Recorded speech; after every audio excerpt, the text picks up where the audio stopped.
ETF index mutual funds నేర్చుకుని stock మార్కెట్లో రాణించాలనుకుంటున్నారా? వెంటనే ఈ నెంబర్కి కాల్ చేయండి. Welcome to Suman TV. ఎవరైతే కేరళ నర్సు యమన్ జైల్లో ఉందో ఆమెకు ఉరి తప్పేలా కనిపించట్లేదు.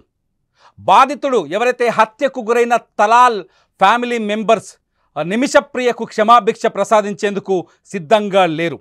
వాళ్ళు బ్లడ్ మనీ తీసుకోబోమని, నిమిషప్రియ చేసిన తప్పుకు శిక్ష మాత్రమే అనుభవించాలని వాళ్ళు పట్టుబడుతున్నారు. ఇటు భారత ప్రభుత్వం కావచ్చు, లేకపోతే ఆమెను కాపాడడానికి సున్నీ లీడర్స్ కావచ్చు, ఆమెను కాపాడేందుకు చేసిన ప్రయత్నాలన్నీ విఫల ప్రయత్నాలుగా కనిపిస్తున్నాయి.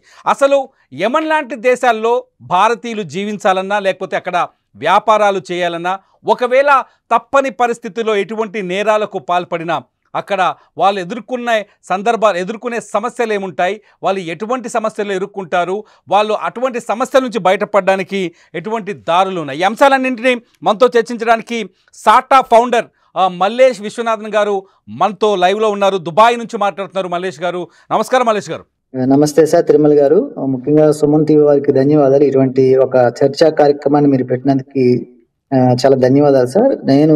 నా పేరు మల్లేష్. నేను పనిచేసేది సౌదీ ఆరామ్కో. నేను ఉండేది సౌదీ అరేబియా. అంటే యాక్చువల్ నార్మల్ గా మనం తెలుగు రాష్ట్రాల నుంచి ఎక్కడ ఉన్నారంటే దుబాయ్ అంటారు. కానీ సౌదీ అరేబియా గల్ఫ్ కంట్రీల్లో అత్యంత పెద్ద దేశం ఇది. భారతీయులు ప్రపంచంలోనే అతి ఎక్కువగా భారతీయులు మాత్రమే బయట దేశాల్లో ఉన్నారు సార్. వారిలో యుఎస్ లో 5.6 మిలియన్ ఉంటే, దుబాయ్ లో మీరు అన్నట్టుగా 4 మిలియన్ ఉంటే, నెక్స్ట్ థర్డ్ ప్లేస్ లో సౌదీ అరేబియాలోనే ఉన్నారు. 3 మిలియన్ ఉంటారు ఇక్కడ. 20 మిలియన్ ఉంటారు. అవును, అంటే మొత్తం మీద ఒక 35-40 మిలియన్ ఉంటే థర్డ్ పొజిషన్ లో సౌదీ అరేబియా ఉంది. మీరు చెప్తున్న విషయం యెమెన్ మన సౌదీకి బార్డర్. నేను ఉండేది కూడా ప్రస్తుతం ఇక్కడ జెజాన్ సిటీలో ఉంటాను నేను ఇక్కడ. ఈ జెజాన్ సిటీ అనేది యెమెన్ కి బార్డర్ అనమాట మాకు ఇది. సార్, మీకు యెమెన్ బార్డర్ అంటున్నారు, యెమెన్ పక్కనే ఉన్నారు. ఇప్పుడు మన భారత మహిళ, నిజం చెప్పాలంటే భారత మాత బిడ్డ అని చెప్పాలి ఇటువంటి సిచ్యువేషన్. నిమిషప్రియని కాపాడే దారులు ఏమైనా ఉన్నాయా? యెమెన్లో చట్టాలు ఎలా ఉంటాయి? శిక్షలు పడితే అమలు చేయాల్సిందేనా? అంటే యెమెన్ అనే కాదు, ఈ మొత్తం గల్ఫ్ కంట్రీలు అన్ని కూడా మన షరియా చట్టాల ప్రకారం నడుచుకుంటూ ఉంటాయి. అది మన భారతీయ చట్టాలకి డిఫరెంట్ గా ఉంటాయి కాస్త. వాళ్ళు కొంచెం strict punishment, capital punishments strict గా అమలు చేస్తారు వాళ్ళు.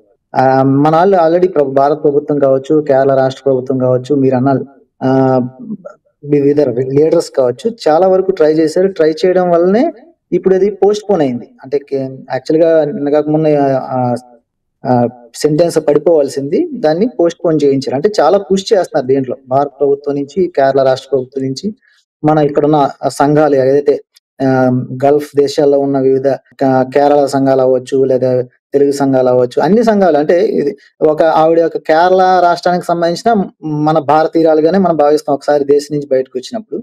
సో భారతీయులు ముఖ్యంగా గల్ఫ్ దేశాలకు వచ్చే వాళ్ళు ఆయా దేశాల యొక్క చట్టాలని బాగా తెలుసుకుని రావాలి ఇక్కడికి.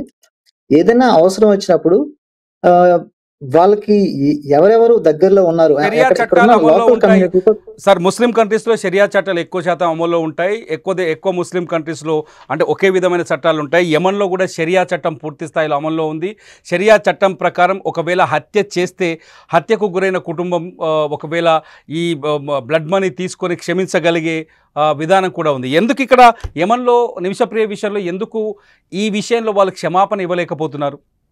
అంటే ఒక్కొక్క ఫ్యామిలీ ఒక రకంగా ఉంటది. వీళ్ళు ఏంటంటే వాళ్ళ ఇంట్లో మెంబర్ చనిపోయాడు కాబట్టి వాళ్ళు కొంచెం స్ట్రిక్ట్ గా ఉన్నట్టున్నారు. నార్మల్ గా ఇంత ఇలా ఉండరు.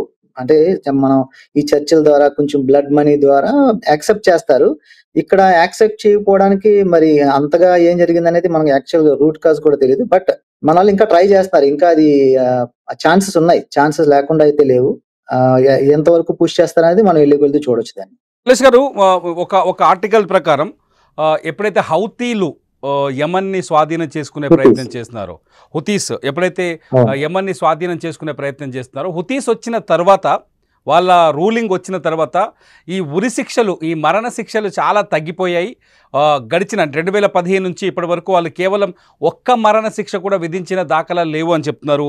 ఈ నేపథ్యంలోనే ఈ నిమిషప్రియ మరణ శిక్ష వాయిదా పడిందని చెప్తున్నారు. నిజమేనా ఇది?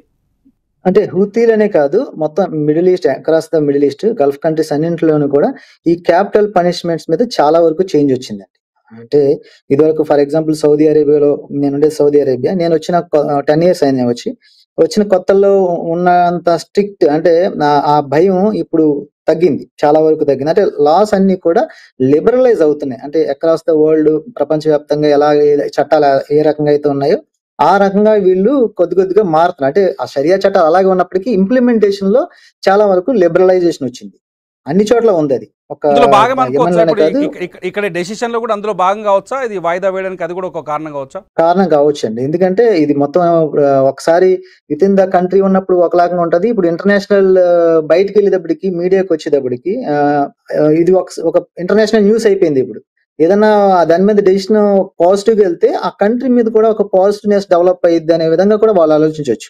ఎవరికి తెలియకపోతే జస్ట్ లైక్ దట్ ఆళ్ళు తీసుకోవచ్చు. ఈ పాటికే అమలు చేసేవారు. కానీ ఇంత పుష్ మన భారతదేశం రెప్యుటేషన్ కూడా లాస్ట్ 10, 15 నెలల్లో బాగా పెరిగింది. సో, మన భారత ప్రభుత్వ చర్చలు కూడా చాలా వరకు సఫలవంతం అయినాయి అనుకోవాలండి మనం. ఎందుకంటే యాక్చువల్‌గా ఒకసారి వాళ్ళు డెసిషన్ తీసుకుంటే దాన్ని ఆపరు.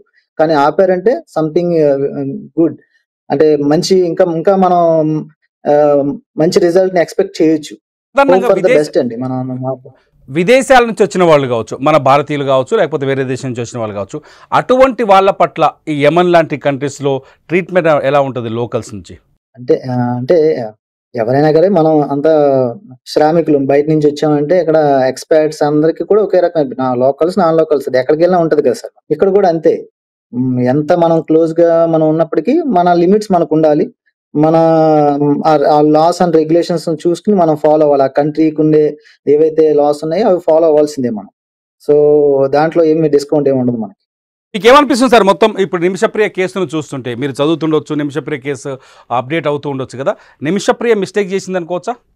నిమిషప్రియ మిస్టేక్ కన్నా కూడా మన భారత ప్రభుత్వాల్లోనే లోపాలుగా మనం చెప్పుకోవాలి సార్. ఎందుకంటే ఇప్పుడు ఎవరైతే దేశం నుంచి బయటకొస్తున్నారో వాళ్ళకి సంబంధించి ఏ దేశానికెళ్ళినా గానీ అక్కడ మనకి ఎంబసీ ఉండొచ్చు, లేకపోతే కాన్సులేట్ ఉండొచ్చు. ఏదో ఒక ఆఫీస్ అయితే ఉంటది. ఇప్పుడు ఈ అమ్మాయి ఇంత ఇబ్బంది పడుతున్నప్పుడు యెమెన్‌లో అక్కడ మన భారత ప్రభుత్వానికి సంబంధించిన ఏదైనా ఆఫీస్‌కి ఎందుకు చేరలేకపోయింది? మనం ఏదైనా పాస్‌పోర్ట్ తోనే వస్తుంది. చిన్న ప్రాబ్లం సార్. ఎక్కడుందో యాక్చువల్ మన 2015 తర్వాత యెమెన్‌లో ఎటువంటి భారత దౌత్య కార్యాలయాలు లేవు, అవి పని చేయట్లేదని చెప్తోంది ప్రభుత్వం. ఓకే. ఇప్పుడు ఆఫ్‌కోర్స్ భారత ప్రభుత్వ ఆఫీస్ లేకపోయినప్పటికీ ఆ అమ్మాయి దగ్గర నెట్ ఉంటది.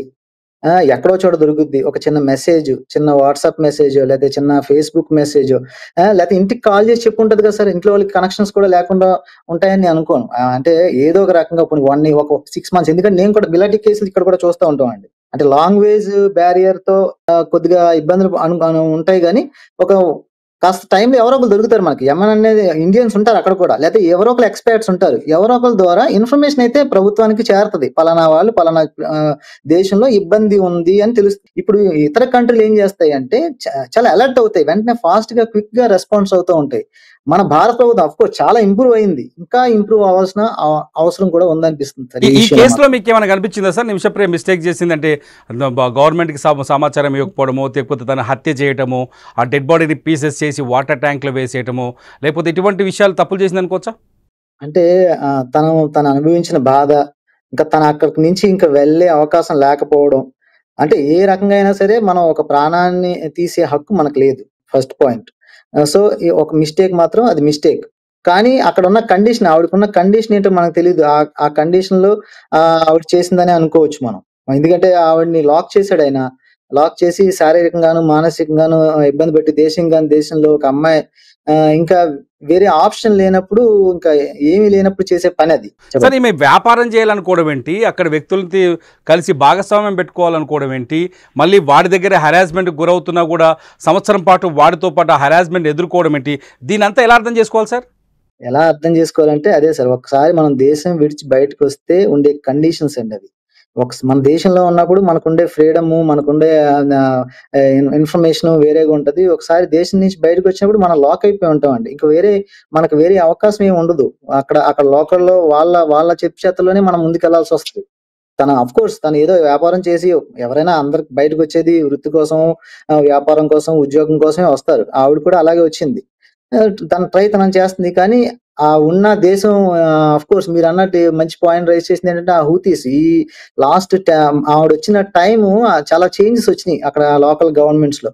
ఆ టైంలో లా అండ్ ఆర్డర్ లో కూడా ఇబ్బందులు రావడం వల్ల తిను కొంచెం ఇంకా ఎక్కువ ఇబ్బందులు ఫేస్ చేసి ఉండొచ్చు సార్. చూద్దాం సార్, అంటే నిమిషప్రియ బ్రతికే అవకాశం ఉందా సార్ అక్కడ యమన్ చట్టాల ప్రకారం? కానీ ఇప్పటికైతే వాళ్ళకి క్షమాభిక్ష ప్రసాదించే అవకాశం కనిపించట్లేదు. ప్రస్తుతానికైతే ఉరిశిక్ష వాయిదా వేశారు. ఏ డేట్ ప్రకటిస్తారో తెలియదు. ఈ సిచ్యువేషన్స్ చూస్తుంటే మొత్తం భారత్ అయితే టెన్షన్లో ఉంది. మీకు కూడా భారతీయులుగా ఈ టెన్షన్ కనిపిస్తూ ఉండొచ్చు. ఆమెను బచాయించే ఛాన్సెస్ ఏమైనా కనిపిస్తున్నాయా ఫైనల్గా? అంటే బచాయించే ఛాన్స్ ఒక్కటే సార్. వాళ్ళ ఫ్యామిలీ ఆ బ్లడ్ మనీ అన్నారు కదా, అదొక్కటే ఉంటది. ఆ లా, ఆ షరియా లా ప్రకారం వాళ్ళ ఫ్యామిలీ మెంబర్స్ ని యాక్సెప్ట్ చేయించడం అనేది ముఖ్యం అండి. ఇప్పుడు పోస్ట్ పోన్ ఏంటంటే ఆ యమన్ ప్రభుత్వం కూడా దీని మీద కొంచెం ఫోకస్ చేసినట్టుగా ఉంది. ప్రభుత్వం కూడా దీని మీద కాస్త దృష్టి సారించి ఇటువంటి పనిష్మెంట్స్ ప్రపంచవ్యాప్తంగా చాలా వరకు తగ్గినాయి. మనం కొంచెం నవీన యుగానికి ముందుకు వెళ్తున్నాము. పాత చట్టాలను కొంచెం పక్కన పెట్టి అందరితో కలిపి ముందుకెళ్దామని యమన్ కూడా ముందుకు వచ్చే అవకాశం ఉందని అనిపిస్తుంది సార్ ఇది పోస్ట్ పోన్ చేయడం వల్ల. We're all praying for her and our support with her sir. అందరూ కూడా ప్రార్థిస్తున్నాము, తను బయటకు రావాలని కోరుకుంటున్నాము. ఎందుకంటే కానీ అది ఎవరు కూడా కావాలని ఆ పని చేస్తాను అనుకో. ఎందుకంటే దేశంలో ఉంది. ఆ అమ్మాయికి కూడా ఆవిడ పరిస్థితి తెలుసు. బట్ ఎంతవరకు బాగా ఇబ్బంది పడి ఇంకా వేరే ఆప్షన్ లేనప్పుడు తీసుకునే ఆప్షన్ లాగే ఉంది. కాబట్టి మేము తను బయటకు రావాలని మనస్ఫూర్తిగా కోరుకుంటున్నాం సార్. థ్యాంక్ యూ మల్లేష్ గారు, మల్లేష్ విశ్వనాథన్ గారు, మీ అభిప్రాయాన్ని మాతో పంచుకున్నందుకు. At the same time Nimishapriya బ్రతకాలని ఒక ఇతర దేశాల్లో ఉన్న మీరు కూడా కోరుకోవడం, నిమిషప్రియకు ఉరి తప్పాలని కోరుకోవడం చాలా సంతోషాన్ని కలిగిస్తుంది. సేవ్ నిమిషప్రియ ఉద్యమంలో మీరు పాల్గొనాలని మేము కోరుకుంటున్నాం. Thank you very much sir, మాకు సమయాన్ని కేటాయించినందుకు. Thank you very much sir. ధన్యవాదాలు.